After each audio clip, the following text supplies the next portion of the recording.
SMA tersemangat yang pernah saya datangi. Terima kasih.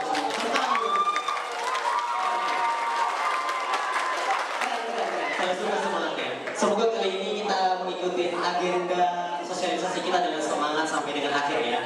Amin. Oke, jadi di sini sebenarnya kami dari Universitas Warman ada pepatah yang mengatakan tak kenal maka tak sayang. Benar tidak? Maka daripada itu langkah baiknya saya perkenalan lebih dahulu. Oke, teman-teman, mungkin tenang ya. Ya, perkenalkan saya Al-Fajar Nur. Saya berasal dari Universitas Pulau Warman. Saya tinggal di Gunung Tabur, jauh dari sini teman-teman.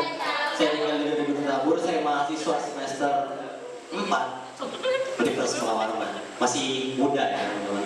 Sepantaran lah dengan kalian.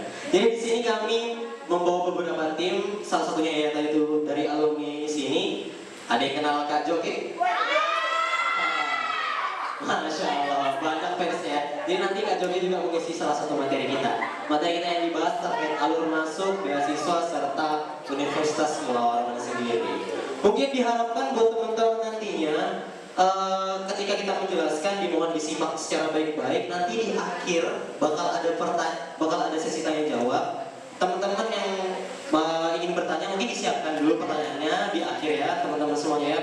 Bebas pertanyaannya terkait alur masuk segala macamnya maupun dunia perkuliahan. Jadi saya harap dengan antusiasme yang semangat seperti tadi kalian juga antusias untuk bertanya teman-teman ya.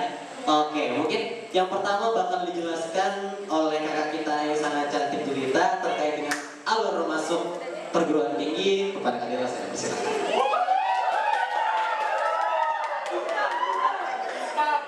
Oke, baik, terima kasih Kak Fajar atas waktu yang telah diberikan. Halo. Hai. Boleh kenalan? Oke, izin kenalan ya. Perkenalkan, nama saya Delana Oktasania Ramadanti, akrab disapa Dela. Saya mahasiswa dari Fakultas Perikanan dan Ilmu Kelautan Universitas Pulau Warman, Prodi Aquakultur angkatan 2022. Udah jauh dari kalian, jadi saya boleh panggil teman-teman aja ya. Oke. Oke, untuk yang pertama saya akan menjelaskan mengenai alur masuk ke perguruan tinggi negeri, dan kemudian itu penjelasan kedua nanti ada tentang beasiswa KIP kuliah, dan yang ketiga itu ada tentang Universitas Pulau Warman dari fakultas sampai ke prodinya. Kemudian yang terakhir ada penjelasan tentang organisasi himpunan keluarga mahasiswa KIP kuliah. Nanti jika kalian menerima KIP kuliah, jika kalian menyukai organisasi, kalian akan bergabung di organisasi tersebut jika kalian mau. Oke, izinkan saya melanjutkan materi. Nah, dari alur PTN sebelumnya atau tahun kemarin itu ada perbedaan. Yang perbedaan yang pertama nama. Kalau kemarin yang menyelenggarakan itu LTMPT, situsnya juga LTMPT. Kalau tahun 2023 itu sekarang namanya SNPMB atau kepanjangannya adalah Seleksi Nasional Penerimaan Mahasiswa Baru, dan itu diselenggarakan oleh Balai Pengelolaan Pendidikan Pengujian Pendidikan. Dan SNPMB ini ada terbagi 3 jalur. Yang pertama itu ada jalur undangan atau jalur SNBP, Seleksi Nasional Berbasis Prestasi. Biasanya ini dia diambil dari nilai akademik maupun prestasi. Kemudian jalur kedua ada Seleksi Nasional Berbasis Tes. Nah, tes ini dari hasil UTBK. Dia menggunakan komputer. Jadi jika kalian nanti mengikuti UTBK, kalian harus menggunakan komputer, tetapi di titik tertentu yang sudah ditentukan oleh pemerintah. Dan kemudian yang ketiga ada seleksi mandiri. Ini nanti akan dijelaskan lebih lanjut terkait informasinya. Boleh lanjut Kak? Dan ini untuk jalur dan kuota tahun 2023. Ini seleksi nasional berdasarkan prestasi, itu kuotanya 20% minimum. Dan untuk nilainya, dia dari nilai akademik, non akademik, dan jika kalian mempunyai prestasi selama di tersebut di situs SNPMB tersebut. Dan untuk biaya tidak dipungut biaya sama sekali alias gratis.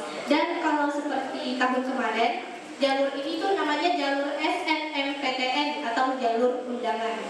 Dan yang jalur kedua itu adalah seleksi nasional berdasarkan tes. Nah ini tadi dia tesnya itu hasil UTBK.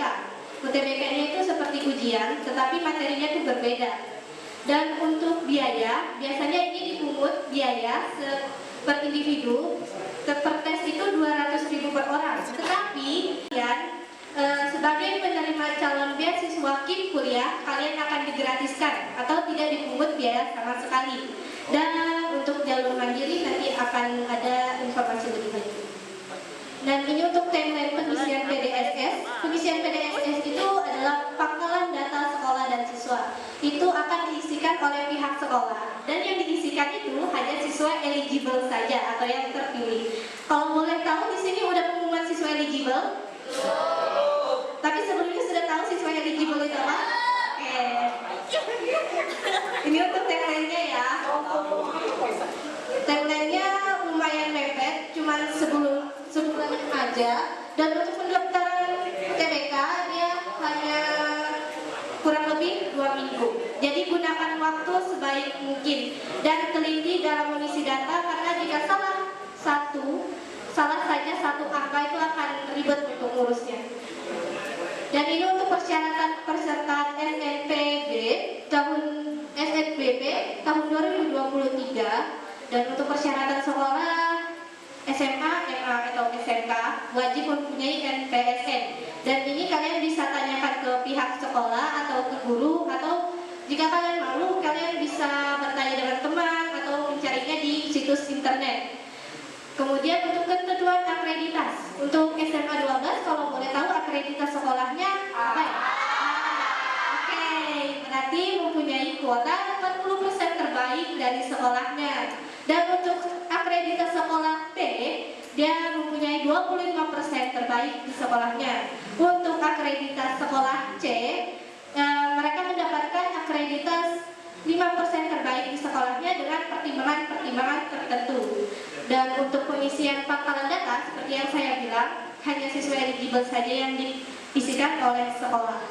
Dan untuk persyaratan peserta atau individu, siswa SMA, MA atau SMK itu pada tahun 2023 ini kelas 12, tidak boleh tahun sebelumnya.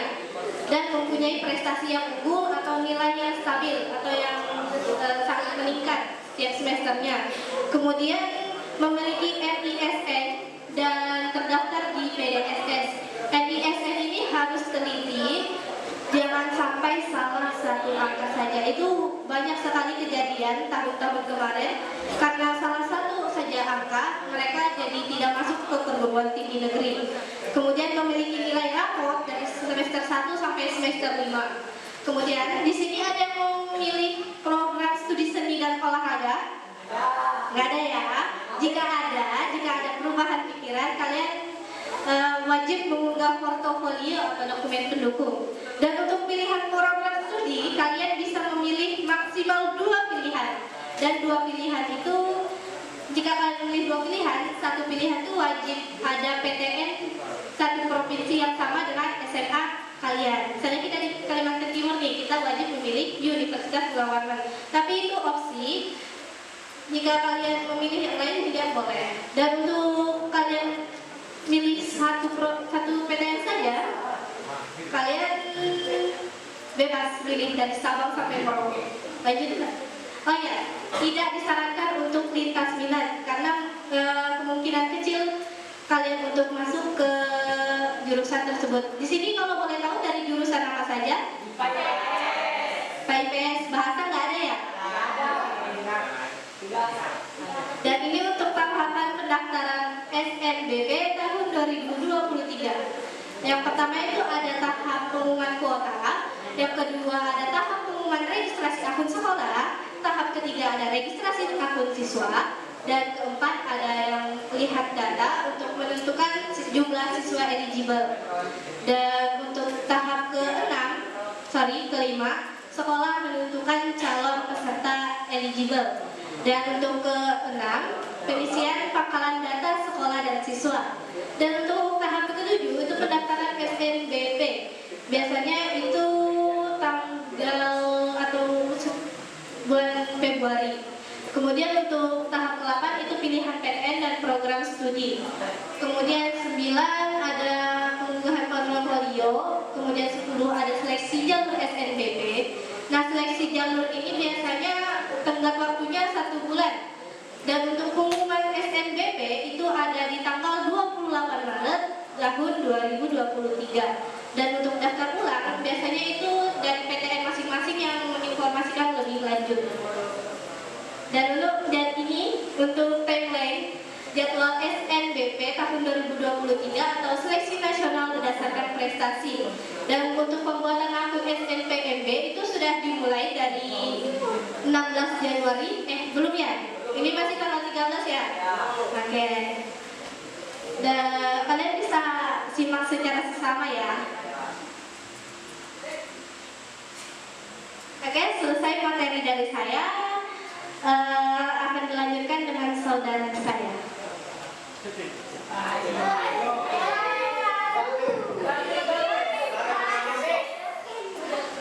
Ya baik, mungkin perkenalan dulu ya.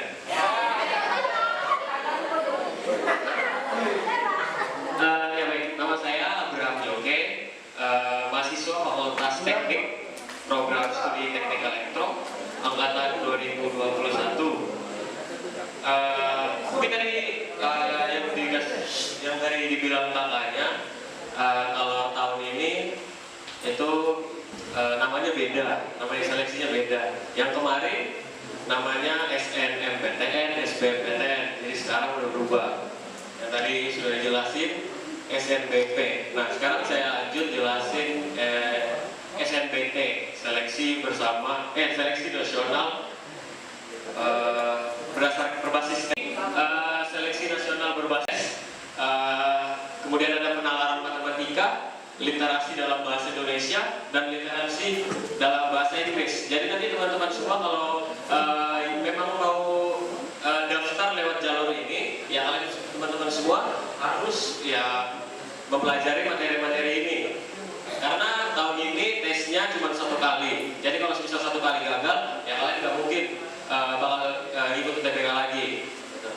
Kemudian untuk metode tesnya UTBK, ujian tulis berbasis komputer. Jadi kalian nanti bakal ujian di depan komputer. Kemudian untuk kesempatannya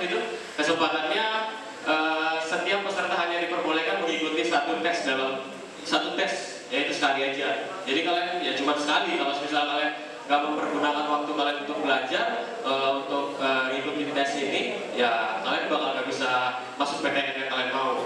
Kemudian untuk hasil tesnya itu nanti bakal setiap peserta akan diberikan hasil tes secara individual.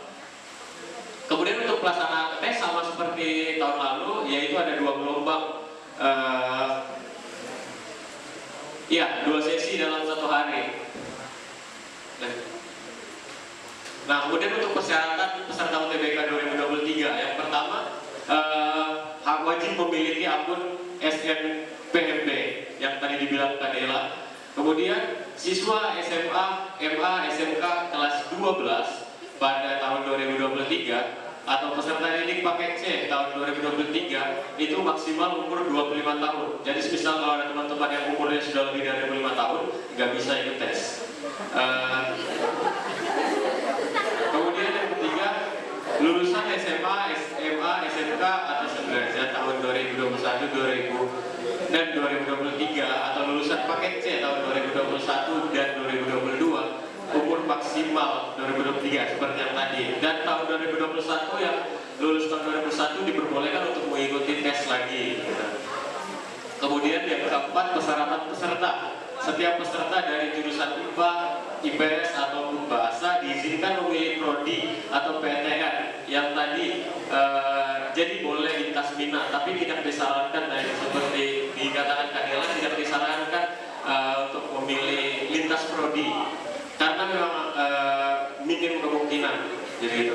Kemudian hasil UTBK tahun 2023 hanya berlaku penerimaan tahun 2023. Dan yang keenam, membayar biaya UTBK. Jadi untuk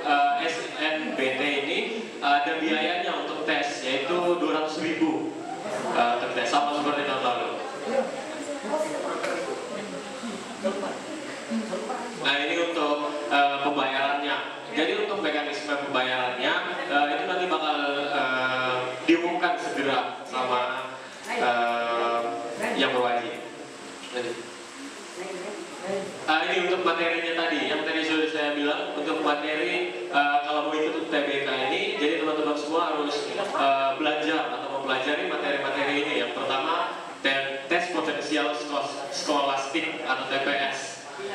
Itu TPS mengukur kemampuan kognitif yang dianggap paling penting untuk keberhasilan di sekolah formal, khususnya pendidikan tinggi. Dalam TPS ini akan diuji adalah kemampuan penalaran umum. Jadi diuji kemampuan penalaran umum, kemampuan kuantitatif, pengetahuan dan pemahaman umum, serta kemampuan memahami bacaan dan menulis. Kemampuan kuantitatif akan mencakup pengetahuan dan penugasan matematika dasar.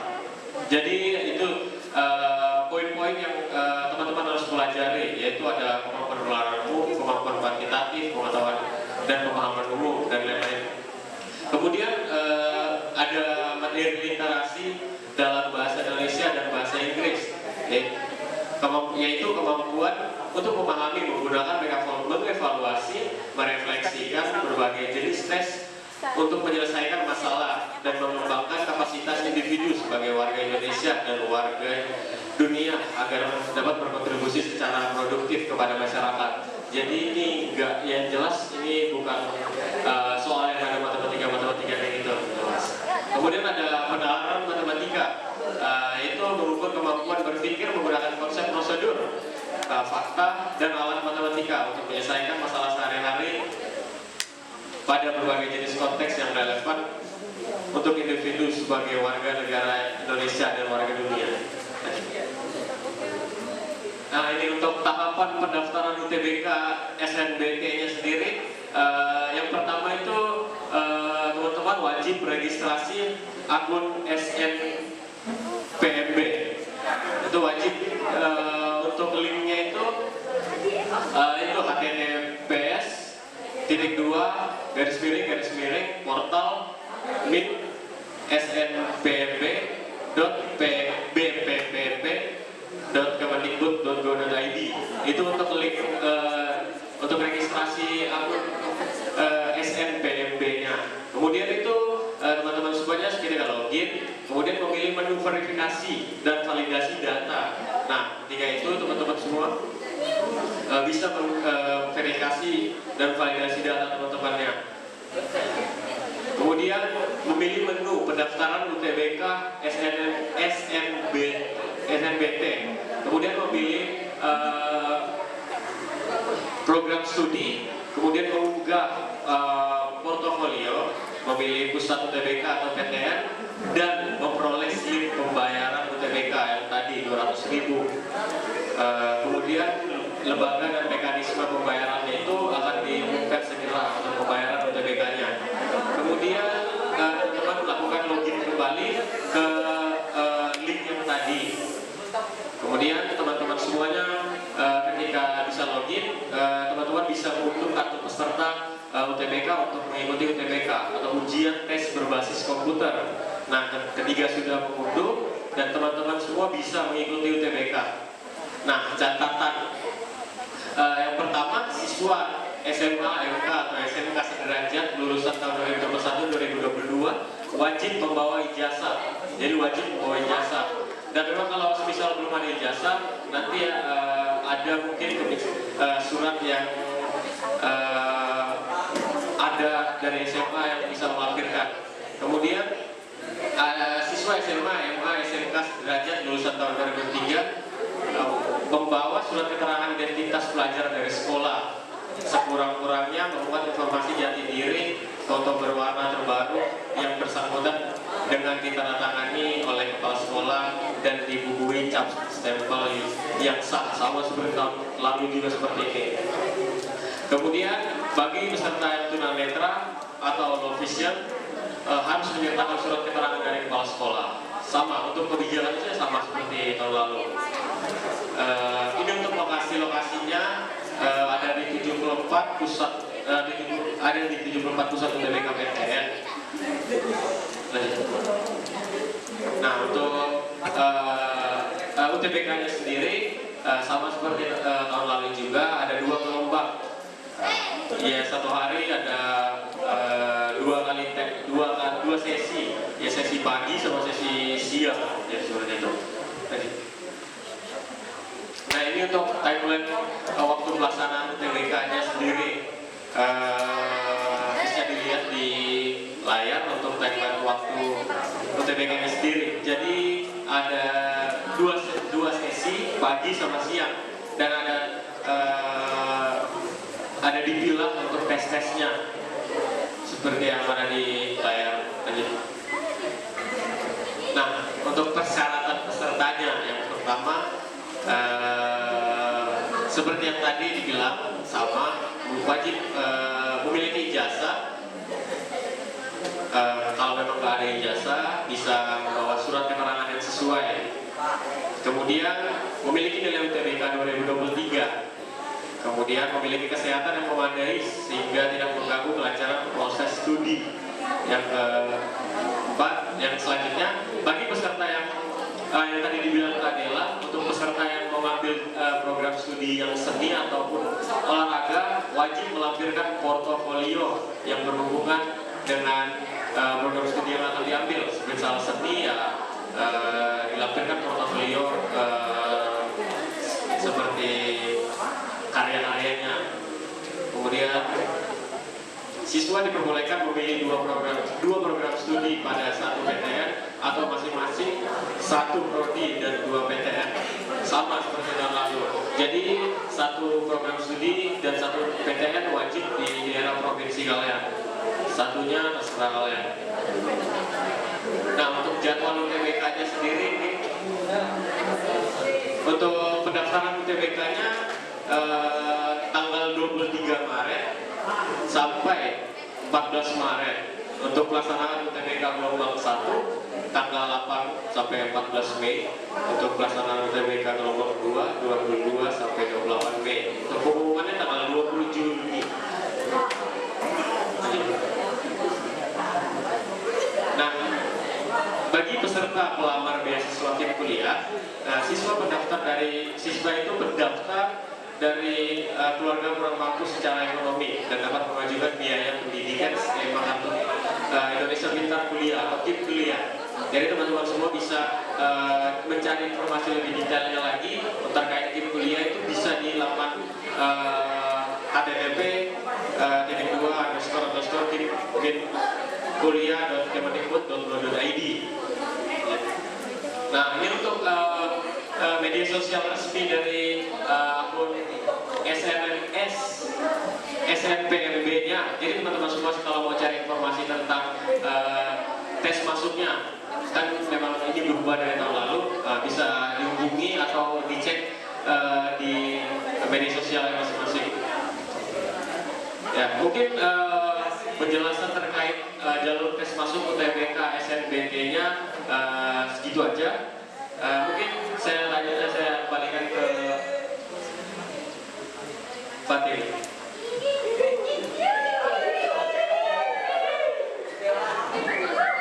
Halo.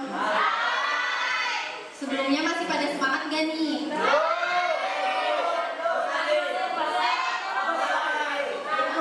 Ya, sebelum lanjut ke materi selanjutnya, mungkin dari kalian ada yang belum kenal sama saya, maka dari itu izinkan saya perkenalkan diri terlebih dahulu.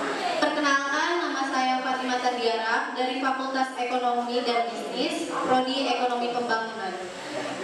Materi apa itu KIP kuliah atau KIP kuliah merdeka? KIP kuliah merupakan pemberian bantuan biaya pendidikan dari pemerintah bagi lulusan sekolah menengah atas atau SMA sederajat tahun berjalan dan 2 tahun lulus sebelumnya yang memiliki potensi akademik baik tetapi memiliki keterbatasan ekonomi. KIP kuliah juga adalah lanjutan dari program bidik misi yang namanya diganti dari bidik misi atau menjadi KIP kuliah pada tahun 2020 lalu. KIPKA Merdeka. KIP Kuliah Merdeka adalah lanjutan dari program KIP Kuliah yang namanya diganti dari KIP Kuliah menjadi KIP Kuliah Merdeka pada tahun 2021 lalu. KIP Kuliah Merdeka dimulai pada angkatan mahasiswa baru tahun 2021. Skema KIP Kuliah diubah untuk memberi bantuan biaya pendidikan dan biaya hidup yang jauh lebih tinggi. Jadi kesimpulannya, KIP Kuliah dengan KIP Kuliah Merdeka sama saja. Yang membedakan hanya di biaya pendidikan dan biaya hidup. Biaya pendidikan disesuaikan dengan prodi. Skema KIPKA 2020, rata-rata besaran uang kuliah yang diterima 2.400.000 per semester.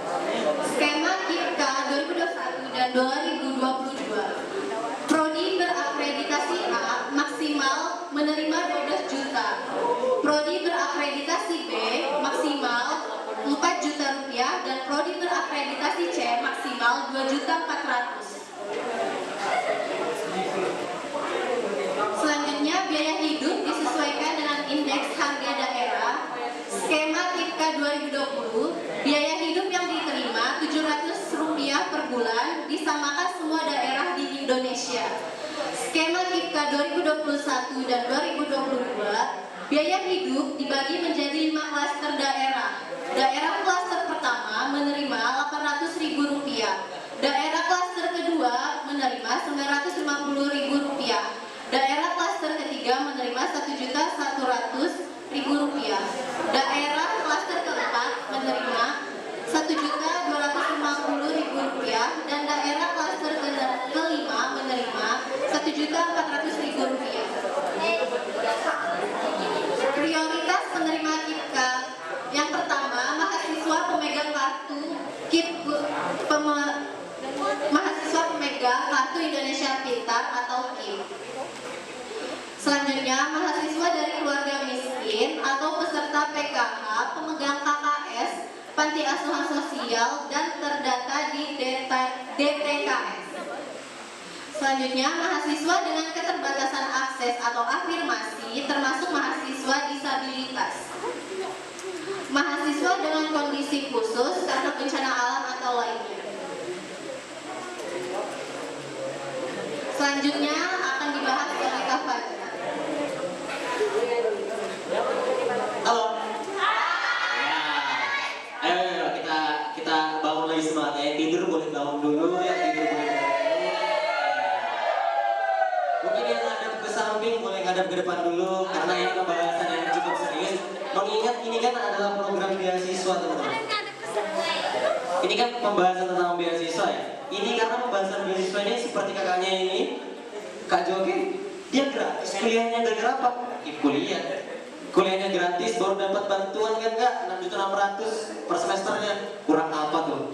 6.600.000 per semester. Ini untuk persyaratan penerimanya. Persyaratan penerima adalah siswa SMA SMK. Mungkin seperti yang sudah dijelaskan tadi, ya kalian inilah penerima utamanya kan, siswa SMA. 2 tahun setelah lulus tahun 2023 itu persyaratannya. Selanjutnya adalah lulus seleksi penerimaan mahasiswa baru. Dalam artian, ketika teman-teman mau dapat beasiswa ini, yang pertama yang dilakukan harus lulus universitas dulu, harus lulus PTN atau PTS dulu. Kalau misalkan teman-teman gak lulus, gimana mau dapat beasiswa? Nah, jadi dipersiapkan seperti kata Kak Jogi dan Kak Dela tadi, persiapkan betul-betul belajarnya. Selain kita di luar SK kan ada UTBK, belajar benar-benar. Kalau misalkan kita tidak belajar benar-benar dan lulus PTN, nggak bisa dapat beasiswa, sayang banget. Yang ketiga, persyaratan adalah keterbatasan ekonomi dibuktikan dengan kepemilikan KIP. Perlu teman-teman ketahui keterbatasan ekonomi di sini kan sebenarnya ada orang yang mampu untuk bersekolah, tetapi tidak mampu untuk berkuliah karena itu biayanya jauh jomplang. Biaya sekolah sama biaya kuliah itu beda sekali teman-teman. Karena di perkuliahan ini memang saya rasa memang mahal biayanya. Tetapi dengan teman-teman menjadi penerima KIP kuliah, semua hal itu nggak ada lagi. Kita nggak ada lagi mikirin biaya apapun, gratis. Tinggal kuliah aja. Kurang enak apa kan? Iya kan teman-teman ya? Kurang enak apa? Sekolah aja kadang masih harus bayar loh. Kuliah yang orang mengeluh, orang yang nggak bisa kuliah kadang aku nggak lanjut kuliah, Karena apa? Karena gak ada duit, gak ada uang, kuliah mahal. Kalau pakai program beasiswa, enggak teman-teman, gratis. Gak ada lagi yang kita pikirkan, malah dapat duit kan, bisa foya-foya, astagfirullahaladzim. Oke lanjut. Calon penerima kuliah adalah belum memiliki KIP atau orang tua wali belum mempunyai KKS dapat tetap mendaftar biaya kuliah. Artinya, kalau teman-teman semua di sini belum punya kartu KIP, tahu kartu KIP kan? Yang warna umum itu, nggak apa-apa. Ataupun misalkan belum punya KKS dari orang tuanya, nggak apa-apa. Daftar aja, kan bisa ngurus surat tidak mampu ke kelurahan kan. Nah, ini. Selanjutnya adalah bukti pendapatan total orang tua wali sebesar 4 juta rupiah atau pendapatan gabungan orang tua wali jadi jumlah maksimal 750. Dalam artian apa? Kalau misalkan di sini ada yang orang tuanya misalkan guru, orang tuanya pegawai negeri misalkan, bisa nggak itu kak daftar kuliah? Sekarang ini kuliah kan katanya tadi untuk mahasiswa kurang mampu. Bisa teman-teman, asalkan apa? Asalkan pendapatan kotor orang tua gabungan, ibu bapak kalian tidak lebih dari 4 juta. Kan ada tuh orang yang misalkan orang tuanya guru PNS, tapi yang gajinya juga di bawah UMR, kan ada tuh. Nah, pendapatan kotornya digabung tidak boleh lebih dari 4 juta, dan jika dibagi rata tidak boleh lebih dari 750.000. Selanjutnya belum pernah menjadi penerima KIP kuliahnya, iya lah. Belum lah. Oke, next.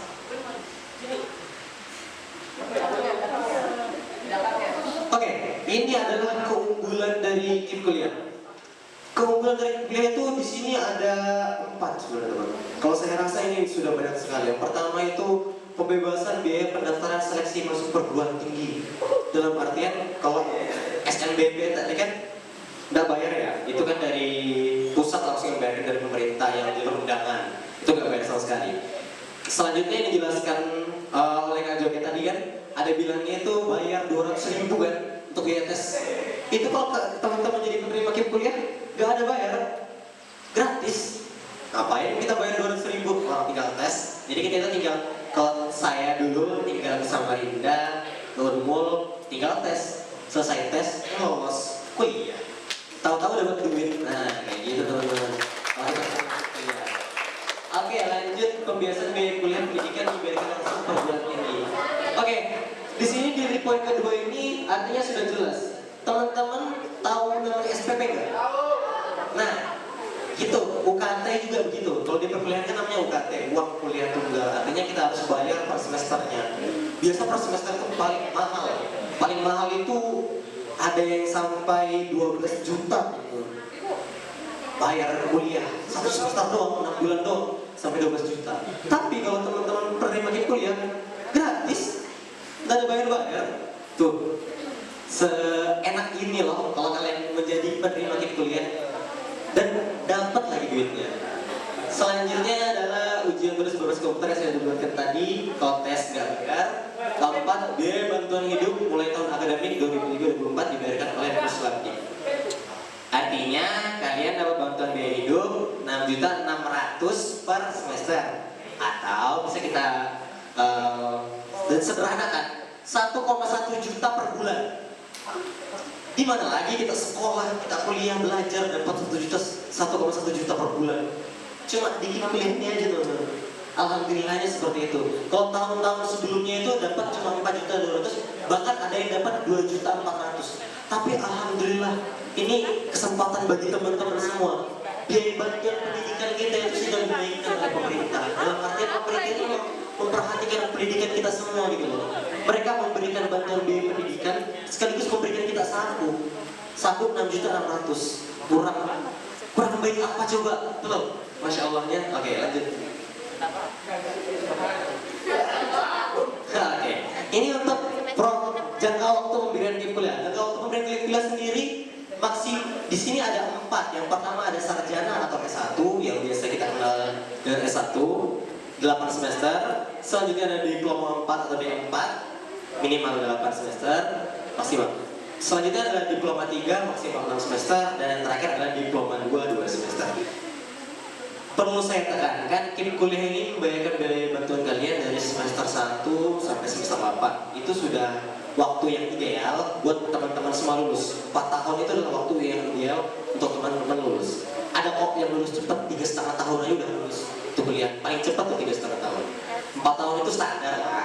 Tapi jangan sampai lewat dari 4 tahun tadi. Karena kalau teman-teman lewat dari 4 tahun tadi, otomatis teman-teman udah gak dapat ranking kuliah. Teman-teman harus bayar sendiri udah kalau sudah lewat 4 tahun. Dan kalau saya rasa sedikit sih yang misalkan lewat dari 4 tahun, tapi enggak sedikit-sedikit amat. Banyak. Karena apa? Karena sering menerbangkalaikan tugas dan wewenangnya di kampus. Ya pesan saya kalau kalian kuliah, ya fokuslah berkuliah. Kita kan punya cita-cita, kita punya orang tua yang harus dibanggakan selagi masih ada. Hargai selagi masih ada teman-teman, banggakan selagi masih ada. Kalau teman-teman gak banggakan, sayang sekali tuh. Udah diberi kesempatan sedemikian rupa, kesempatan sebegitu bahagia seperti ini masih gak bisa, itu waduh, saya gak tahu lagi harus bagaimana ya. Next. Ini jaga waktu pemberian untuk dokter gigi, dokter hewan, nurse, apoteker, dan guru. Di sini kalau dokter dan dokter gigi maupun dokter hewan itu memang sebenarnya hanya diberikan 4 semester khusus untuk dokter. Karena apa? Karena dokter ini biayanya terlalu besar teman-teman. Pemerintah pun saking besarnya ya hanya inilah kebijakan yang mereka keluarkan. Hanya diberikan 4 semester kalau kalian mau kuliah dokter. Namun di sini ada nurse, apoteker, dan guru. Nurse adalah perawat. Kalau udah punya KTP. Selanjutnya ada NISN. NISN biasanya dilihat di, mantap. Biasanya dilihatnya di rapor. Selanjutnya ada NPSN seperti yang kita katakan tadi. Bisa tanya ke pihak sekolah, bisa juga kita cari secara mandiri di Google, searching aja. NPSN SMA Negeri 12 Berau. Ya, bakal keluar tuh di Google teman-teman. Jadi kita di sini perlu saya tekankan harus memiliki email aktif ya teman-teman. Kalau misalkan mendaftar kuliah ini, karena perkuliahan bukan lagi seperti SMA. Kalau kita SMA biasanya kalau dalam online kemarin emailnya ada yang suka ganti-ganti. Gurunya aja kadang nyari-nyari ini email siswa yang ini mana yang benar ya? Kok ganti-ganti terus? Nah kalau sudah di kuliah jangan seperti itu teman-teman. Karena apa? Karena di perkuliahan hanya satu email yang dipakai. Dari awal kalian sampai dengan akhir itu yang dipakai untuk menghubungi kalian segala macamnya. Nanti gimana kalian mau tahu pengumuman nilai-nilai kalian kalau misalkan email-email kalian ini ganti-ganti terus gitu loh. Pihak kampus juga merasa oh emailnya ganti nggak bisa dihubungi. Mungkin anak ini udah berhenti kuliah. Masa kalian masih kuliah dianggap berhenti kuliah? Kan gitu kan.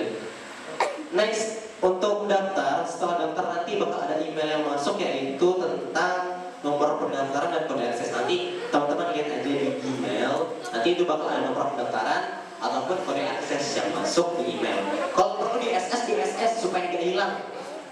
Passwordnya juga disimpan aja di backup planning aja. Mau di laptop atau segala macam bebas. Yang penting jangan sampai hilang teman-teman. Oke.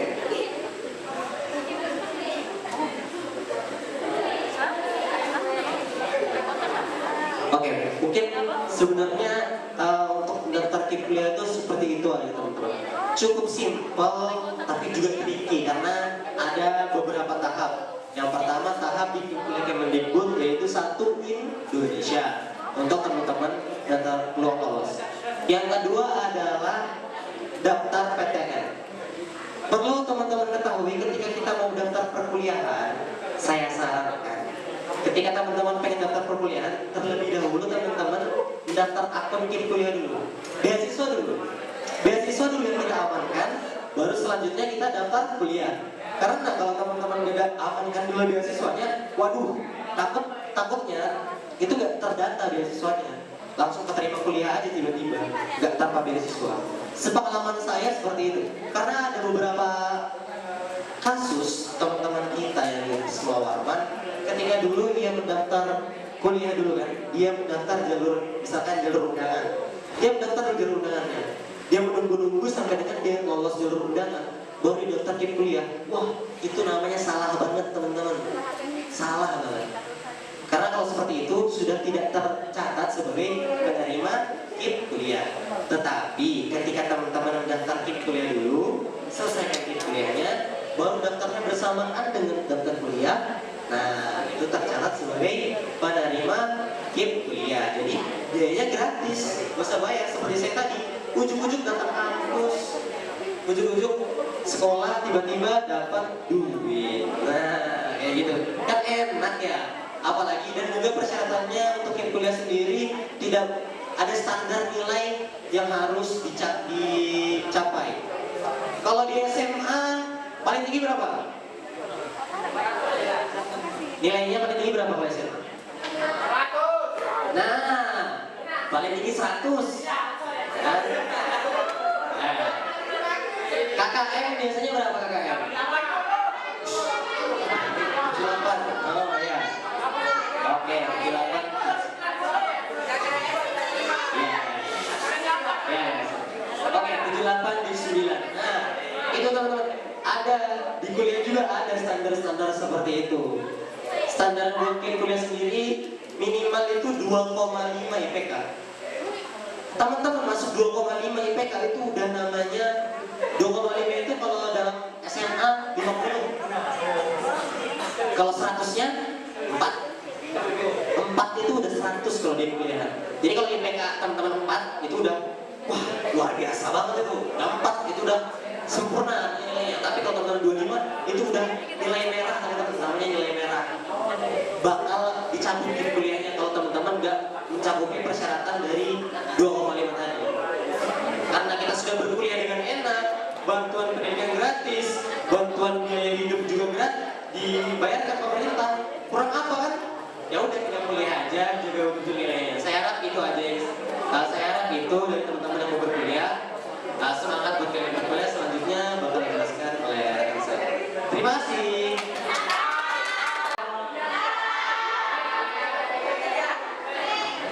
Ya sebelumnya perkenalkan.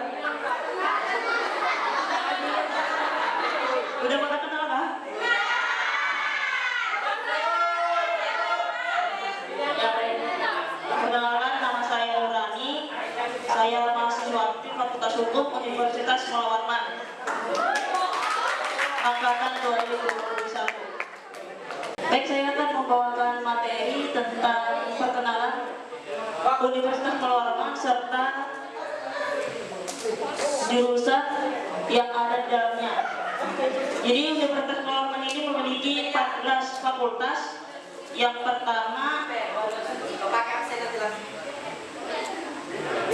pertama itu Fakultas Ilmu Budaya, terdiri dari 3 prodi, yaitu S1 Sastra Inggris yang masih terakreditasi B, kemudian Sastra Indonesia B, kemudian S1 Etnomusikologi C.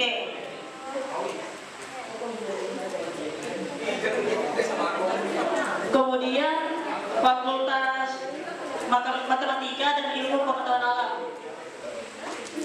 Di fakultas ini memiliki 6 prodi. Yang pertama S1 Fisika yang masih terakreditasi B, yang kedua S1 Kimia A, yang ketiga S1 Statistika B, yang keempat S1 Biologi A, yang kelima S1 Matematika masih terakreditasi C, yang keenam S1 Geofisika C.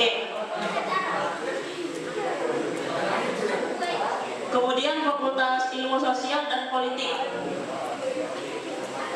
Yang pertama S1 Administrasi Bisnis B, S1 Administrasi Publik D, EA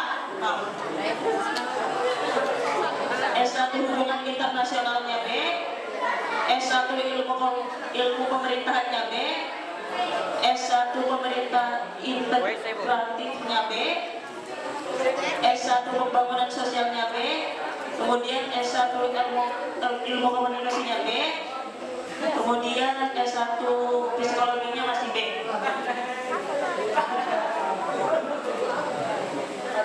Kemudian Fakultas Pertanian. Ini ada 4 prodi.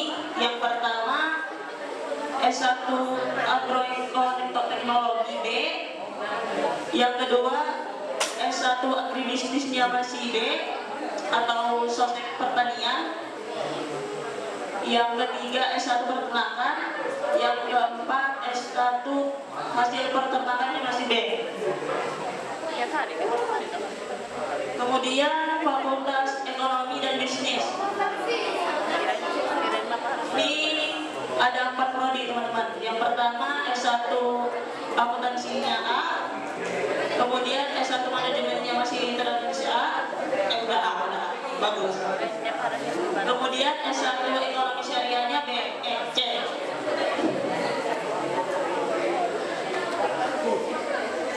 Ya, selanjutnya Fakultas Kedokteran. Ini ada 3 prodi. Yang pertama S1 pendidikan dokternya sudah terakreditasi A, bagus ya teman-teman. Kemudian S1 kedokteran gigi C, kemudian ada D3 keperawatan. Kemudian Fakultas Teknik, ini banyak teman-teman prodinya. Yang pertama S1 Teknik Pertambangan C, kemudian S1 Teknik Lingkungan A, kemudian S1 Teknik Industrinya B, kemudian S1 Teknik Geologinya C, kemudian S1 Teknik Elektronnya C, kemudian S1 Teknik Kimianya C, kemudian S1 Teknik Sipilnya B, S1 Informatikanya B, S1 Arsitekturnya C, kemudian S1 Teknik Mesinnya belum ada, S1 Sistem Informasinya C. Kemudian Fakultas Hukum. Fakultas Hukum ini cuma memiliki 1 prodi aja teman-teman, yaitu S1 Ilmu Hukum yang masih terakreditas B atau MA. Kemudian Fakultas Kesehatan Masyarakat Kesmas. Ini cuma 1 prodi juga, yaitu S1 Kesehatan Masyarakatnya B. Kemudian Fakultas Farmasi ada 3 prodi. Yang pertama S1 Farmasinya B, kedua S1 Farmasi Klinisnya B, ketiga D3 Farmasi B. Kemudian Fakultas Perikanan dan Ilmu Kelautan ada 5 prodi. Yang pertama S1 Aquaculture terakreditasi A, yang kedua S1 Pengelolaan Sumber Daya Perairannya A, yang ketiga S1 Kelautannya B, yang keempat S1 Teknologi Hasil Perikanannya B, yang kelima S1 Sosial Ekonominya Perikanan B. Kemudian Fakultas Keguruan dan Ilmu Pendidikan. Ini banyak teman-teman prodinya. Yang pertama S1 Pendidikan Geografinya B, kemudian S1 Pendidikan Sejarahnya B, S1 Pendidikan Kimianya B, kemudian S1 Pendidikan Masyarakatnya B, kemudian S1 Pendidikan Matematikanya B, S1 Pendidikan Cek. Halo.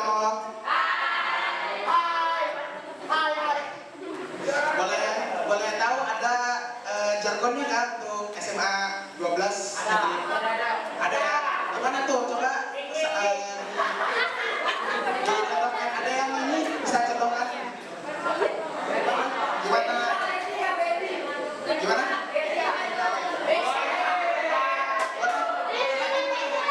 Silakan.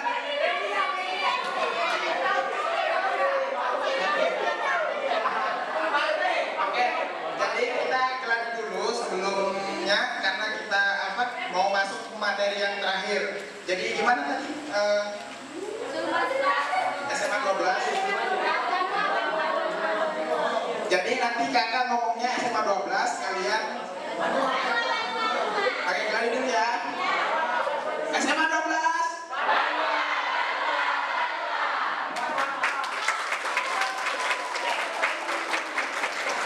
Oke, terima kasih teman-teman semua.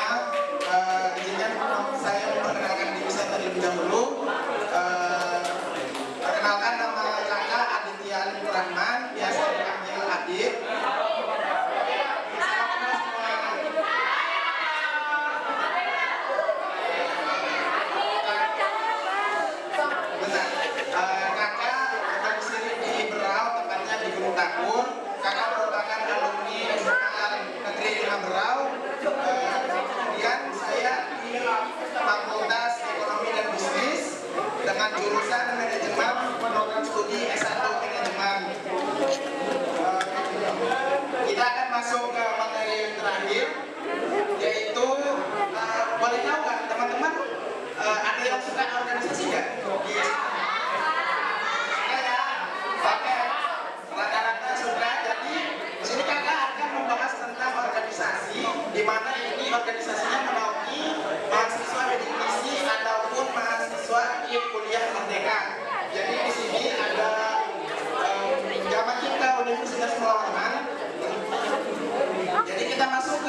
ataupun beasiswa Himpunan Merdeka. Dan di organisasi ini teman-teman semua bisa mengembangkan relasi dengan teman-teman mahasiswa yang lain di seluruh fakultas di Universitas Pulau Roman. Jadi cakupan untuk Gama Cipta sendiri itu bukan fakultas saja teman-teman, bukan tapi satu sekolah. Jadi bisa ketemu dari fakultas Juko kayak ini, kemudian fakultas pendidikan, fakultas perikanan, fakultas ekonomi dan bisnis, fakultas lain-lain sebagainya yang terdapat di Universitas Pulau Roman. Kemudian kita masuk ke transformasi Gama Kimka. Ya teman-teman, sebelum bernama Gama Kimka, organisasi ini dikenal dengan Gama Diksi atau Keluarga Mahasiswa Bidik Misi. Sejarah Gama Kimka itu terbentuk sendiri dan menjadi salah satu organisasi yang ada di Universitas Pulau Roman adalah ketika beberapa orang atau relawan, ya ini relawan, jadi teman-teman yang sudah menerima beasiswa bidik misi pada saat itu sadar akan potensi dari mahasiswa yang menerima bidik misi. Jadi para relawan tersebut berniat untuk menaungi dan menjadi rumah bagi teman-teman mahasiswa bidik misi tersebut, khususnya yang ada di Unmul. Gama Kimka sendiri atau dulu disebut Gama Diksi terbentuk pada tanggal 16 Februari 2012, ini sekitar 13 tahun silam. Jadi sudah ada 13 angkatan ya teman-teman. Kemudian bagian-bagian dari Gama Kimka sendiri itu terdapat dua bagian, yaitu biro dan departemen. Biro sendiri itu yang membawahi dua departemen, yaitu BKRT dan Kominfo. Biro sendiri menaungi tentang informasi dan kerumah tanggaan. Kemudian yang kedua ini lebih kepada minat bakat teman-teman, misalkan ekstrakurikuler, kemudian ada tulis, ada advokasi kesejahteraan mahasiswa dan lain-lain.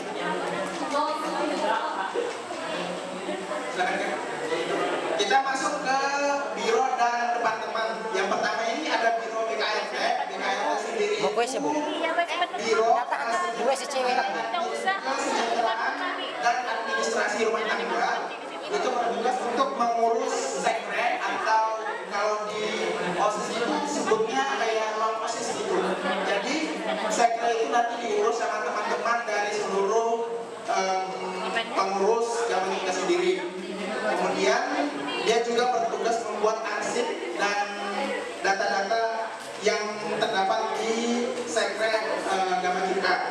Kemudian Kominfo di sini lebih bertugas kepada pengumuman, kayak teman-teman itu kayak di Gama Kimka, kemudian mengurusi akun media sosial dan mempublikasikan. Misalkan ini kegiatan kita di GMJTS kan, di GMJTS itu nanti kalian masuk di dalamnya dipublikasikan di Instagram Gama Kimka Unmul. Nanti dicek aja ya teman-teman, bisa lihat pembukaan di sini. Kemudian KPSDM di sini ini sebagai kaderisasi pengembangan sumber daya manusia. Jadi teman-teman di sini nanti kalau masuk departemen KPSDM di situ dikembangkan minat lebih ke urusan di perekrutan teman-teman yang baru, kayak open recruitment, kayak misalkan teman-teman itu baru masuk Gama Kimka, jadi teman-teman itu dioprek terlebih dahulu, kemudian baru bisa masuk Gama Kimka.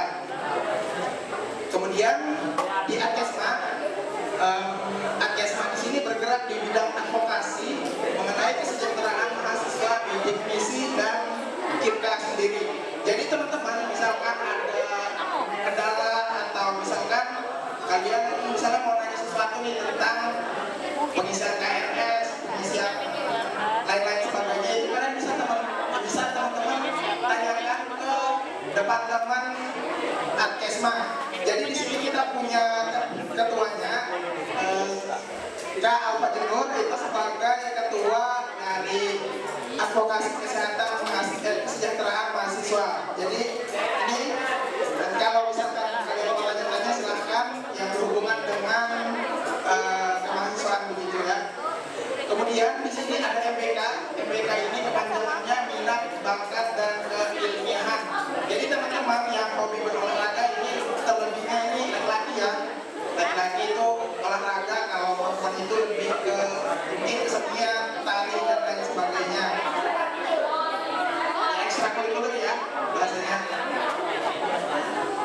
bisa di MBK untuk mengasah potensi, bakat dan juga keterampilan dari mahasiswa gramatika.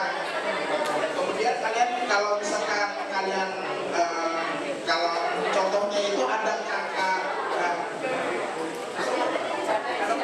ya, contohnya ada kakak kita itu ikut lomba di kemarin itu G20 di Bali, kemudian juga berangkat di overseas, maksudnya itu di Singapura kemarin sebagai relawan, itu juga sebagai mahasiswa gramatika. Jadi teman-teman yang berminat untuk mengembangkan minat bakat dan keinginannya boleh banget join di Gramatika. Dan di sini kita ada KKPD. KKPD di sini ini lebih ke pengelolaan tentang dana, uang dan lain sebagainya. Ini lebih ke bendahara ya. Teman-teman yang mungkin di IPS belajar tentang jurnal umum, jurnal ya,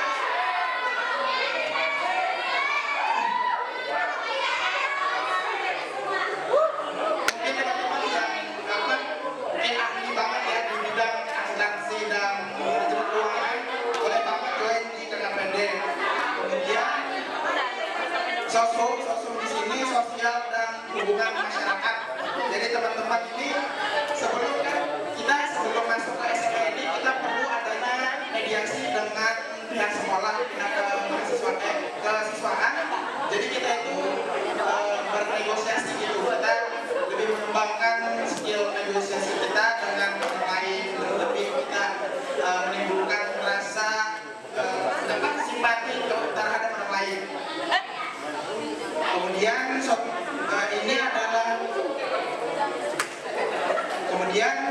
ini adalah dokumentasi dari kegiatan JTS di tahun lalu.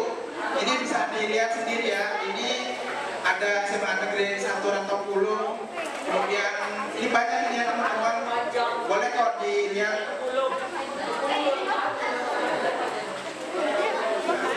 Ini ada juga dokumentasi kegiatan gramatika. Ini banyak ya, ini ada tools. Kemudian itu yang pojok kiri bawah itu kegiatan sambut mahasiswa baru 2022. Jadi sambut sekarang kalian penerima mahasiswa penerima ke kuliah, kalian itu nanti bisa dicek di YouTube-nya, ada banyak banget kok teman-teman, itu dihadiri sama rektorat, kemudian dekanan dan pihak dari Pusadi atau bos kita yang punya uangnya ya buat ngasih biaya ke kita semua. Oke, itu saja dari saya karena ini materi terakhir. Terima kasih kepada teman-teman yang sudah menyimak sampai akhir. Semoga informasinya bermanfaat bagi teman-teman semua. Jika ada pertanyaan silakan ditanyakan kepada kakak Al-Majnun, karena kakak Al-Majnun yang akan menjawab pertanyaan-pertanyaan kalian. Terima kasih.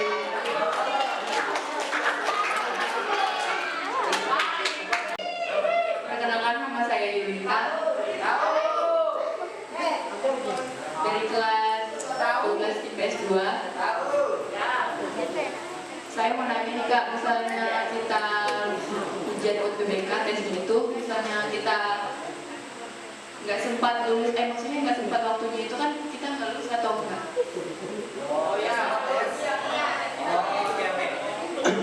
Oke teman-teman, ini menanggapi pertanyaan Yulita ya. Ya. Jadi sebenarnya kalau kita mendaftar UTBK itu kan daftarnya dari jauh-jauh hari ya. Kayak misalkan kita daftar di bulan ini, bisa jadi UTBK-nya bulan depannya. Ada tanggalnya, ada waktunya, itu nanti kita dikasih rundown sendiri. Ada waktunya, tema waktunya di situ, timeline waktunya. Jadi nanti memang diusahakan sebenarnya, udah diwanti-wanti juga sama pihak kampus untuk jangan sesekali terlambat pada saat UTBK itu. Karena memang tidak ada toleransi kalau dari pihak kampus kita nggak bisa ikut UTBK kan. Itu nggak bisa. Kalau kita udah nggak ngikutin UTBK-nya karena kita terlambat, itu sayang banget teman-teman. Apalagi kayak terlambat 5 menit, 10 menit, itu sebenarnya tetap dibolehkan masuk kalau misalkan terlambat ya 5 menit 10 menit. Tapi itu ya kasihan kalian karena tesnya ini ya sesingkat itu loh waktunya, singkat dan juga banyak soalnya kayak gitu. Sebenarnya saran saya, kan ini kan timeline-nya kan dibagikan kalau misalnya kita daftar itu udah ada timeline sendiri, ada tanggal, ada waktu, ada tempat. Nanti itu gitu tuh, ada tanggal, ada waktu, ada tempat. Kayak misalkan di gedung fakultas ini, ruangan ini, itu memang diusahakan sehari sebelum kita tes, itu kita harus ke sana. Kita harus ngecek tempatnya, ruang kelasnya yang mana. Kita harus ngecek situ. Kita tanya aja sama orang di sana. Oh yang ini nanti tempat aku tes. Jadi nanti aku tes jam misalkan biasanya sesi pagi itu jam 7.30. Nah sebelumnya 7.30 itu kita sudah di sana. 30 menit sebelum tes kita sudah ada di sana. Supaya apa? Supaya nanti di sana itu ada namanya tahapan registrasi. Selain tahapan registrasi, kita juga ada namanya uji coba. Jadi kita itu uji coba dulu teman-teman. Simulasi dulu gimana cara kerjainnya. Kalau sudah simulasi selesai kerjain, baru kita selanjutnya tesnya. Jadi nggak langsung tes gitu aja. Kalau langsung tes kan kita, gimana nih cara kerjainnya, gimana nih? Nah gitu. Jadi kita disimulasi dulu, biar semuanya tahu, baru selanjutnya tes. Jadi memang bertahap dan memang udah harus disiapkan dari jauh-jauh hari. Ada beberapa ketentuan juga yang harus dibawa untuk UTBK. Itu terjawab. Ada lagi teman-teman yang mau bertanya? Iya,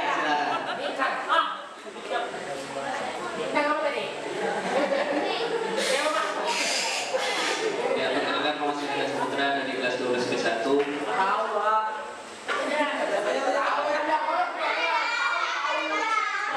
Ya, saya kan bertanya Kak, semuanya kan kita dapat beasiswa gitu kan. Terus kita keluar kuliah, apakah beasiswa itu akan berlanjut sampai semester yang terakhir? Keluar kuliah. Ya semuanya kuliah, beasiswanya.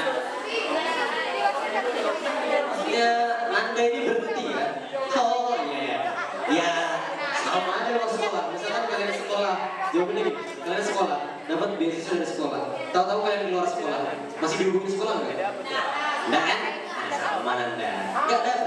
Nggak bakal dapat sampai akhir. Karena memang itu kan kita per semester itu namanya ada pendataan nilai teman-teman. Seperti yang saya katakan tadi, standarnya 2,5. Kalau nilainya sudah di bawah 2,5 atau di 2,5 itu bakal nggak dapat. Tapi kalau misalnya naik atau tinggi itu masih tetap dapat gitu. Dia ada pembaharuan di setiap semesternya. Jadi data itu terus terperbarui di setiap semesternya. Oke. Terima kasih ya buat dua pertanyaan tercepatnya.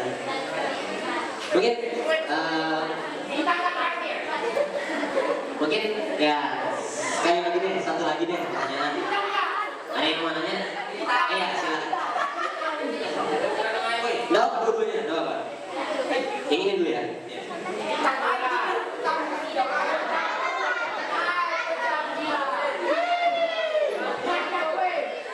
Perkenalkan, nama saya Dina dari kelas 12 IPS 2. Jadi kan saya pernah daftar KIPK itu sebelum SNBP atau sesudahnya. Dina ya namanya. Oke, makasih ya Dina. Oke, jadi daftar KIP kuliah ini sebenarnya kalau daftar akun itu setelah SNBP. Karena kan SNBP ini akunnya bisa dibuat duluan. Sedangkan KIP kuliah belum bisa dibuat. Tetapi ketika kita mau mendaftar buat seleksinya, kan kita kalau daftar akun kan belum daftar seleksi kan, belum daftar SN-nya lah istilahnya.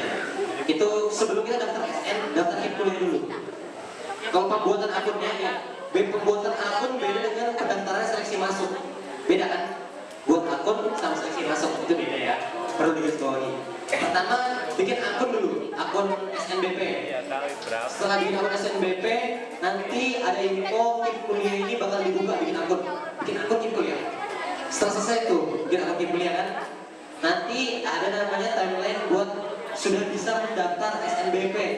Nah, sebelum kalian pencet daftar di SNBP, sebelum final daftar kalian, sebelum simpan permanen lah istilahnya kan, kalau SNBP itu kalian ke website KIP kuliah dulu, daftarkan seleksi kalian. Kayak gitu alurnya. Jadi nanti di SNBP itu kan ada dua pilihan kan teman-teman. Kayak prodi ini, prodi ini, universitas ini, prodi ini, universitas ini. Nanti sebelum perkemahan, sebelum daftar di SNBP tuh, kalian ke KIP kuliah dulu. Daftarkan seleksi SNBP, masukkan universitas dan jurusan yang sama dengan kalian daftar SNBP tadi di KIP kuliah. Kalau sudah final, simpan permanen di KIP kuliah, baru kalian daftar simpan permanen di SNBP. Oke, gitu. Paham ya? Oke, terima kasih. Oke, satu lagi dulu nih.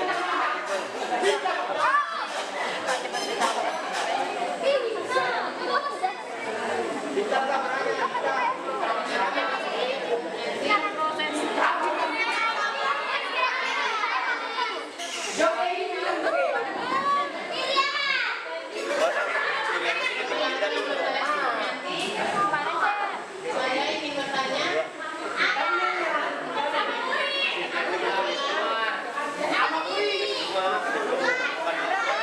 KIP itu mengecek seleksi dan atau menjadikan dari kurang kemampuan siswanya.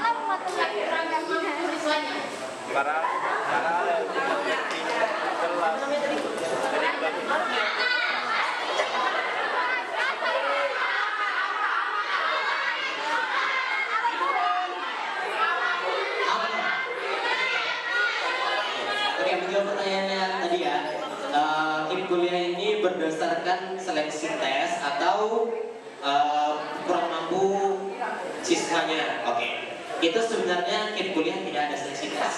Jadi kita nggak ada tes kayak tes masuk KIP kuliah gitu. Kita itu cuma melengkapi persyaratan, mengikuti persyaratan, nanti bakal diseleksi melalui berkas-berkas yang kita upload. Jadi gitu. Jadi kemampuannya itu diukur dari ya tadi prestasi kita sama kemampuan ekonomi kita. Kalau misalkan kita misalkan kayak kurang mampu, prestasinya ada, itu sangat baik sekali. Tapi kalau misalkan memang ada prestasi juga nggak apa-apa. Tapi kalau nggak baiknya ada prestasi, karena KIP kuliah ini bukan hanya untuk yang kurang mampu, tapi juga untuk yang berprestasi kayak gitu. Jadi nggak ada tesnya, aman, nggak ada tesnya. Paling nanti ada wawancara. Ya, wawancaranya itu pun nggak semua cara, hanya beberapa. Kayak 12 mahasiswa dari 1.200 mahasiswa, mungkin seperti itu. Oke, terima kasih ya buat teman-teman yang bertanya ya. Tepuk tangan dulu.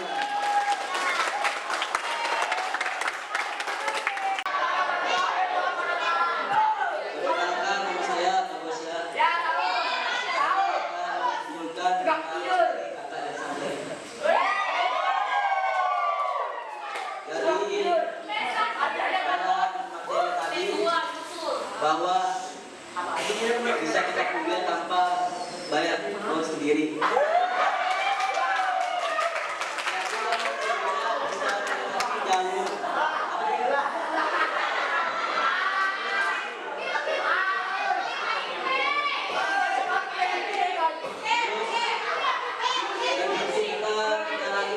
Bahwa kita tidak bisa kuliah.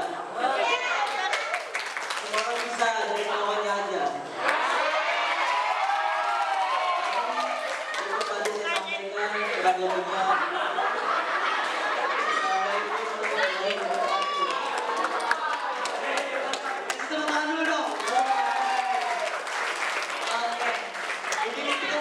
Tadi dari yang lakinya, ada yang di terakhir lah. Sekarang dari cewek nih, satu lagi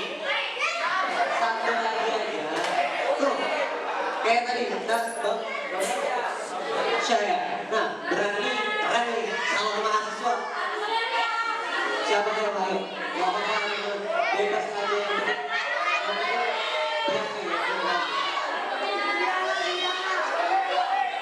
Ayo, masa ceweknya karena dari kecil coba? Ah iya, silakan. Jadi satu di belakang.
serius dalam mengerjakan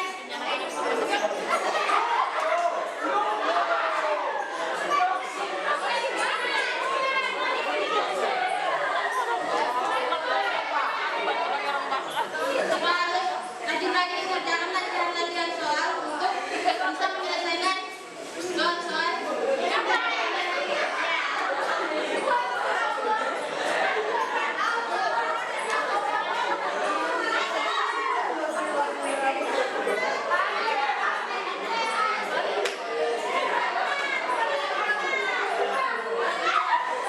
Oke, begitu aja ya. Sampai ke siapa sih? Ya, udah teman-teman. Oke, terima kasih ya buat dua peserta tercepat lah. Ya mungkin boleh ke depan dulu teman-teman. Ini tentang hadiah ya teman-teman. Ini hadiah kecil. Yang dinilai bukan tentang seberapa mahal hadiahnya, tapi tentang seberapa kerasnya mereka berani maju teman-teman. Luar biasa, luar biasa.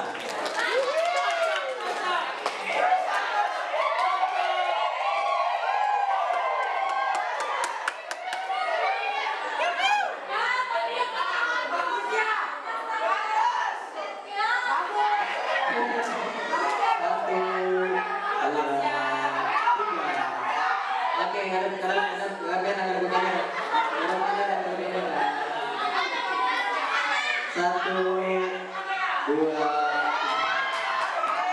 tiga. Terima kasih. Hadiahnya tak mahal. Oke, makasih teman-teman. Oke, mungkin itu ya tadi ya dari kami dari Warman yang dilihat bukan tentang bagaimana hadiah yang hari ini kami berikan kepada teman-teman yang tercepat, karena itu nggak mahal teman-teman, jujur aja itu nggak mahal sama sekali. Yang penting itu apa? Kemauan dan kerja keras teman-teman sudah berani. Jarang ada pemuda yang berani zaman sekarang, karena yang saya tahu ya teman-teman, Indonesia itu tersusun bukan hanya dari batasan peta-peta saja. Indonesia tersusun melalui anak-anak mudanya.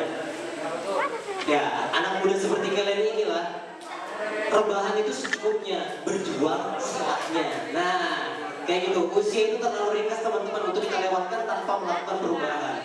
Itu yang saya tekankan teman-teman. Untuk itu saya mewakili teman-teman Universitas Warman yang bertugas. Mohon maaf apabila selama kami presentasi atau selama kami mengisi materi ada beberapa kesalahan. Terima kasih juga buat teman-teman semuanya yang telah hadir dan antusias sekali dari awal sampai akhir. Dan ini adalah salah satu SMA yang paling antusias yang saya datangi. Terima kasih atas sambutannya juga. Terima kasih juga kepada bapak ibu guru yang telah memberikan kami tempat, memberikan kami media bu buat presentasi. Akhir kalam, wassalamualaikum. Oke, mungkin sebelum kita keluar nih, dokumentasi dulu. Ya. Gambar kita.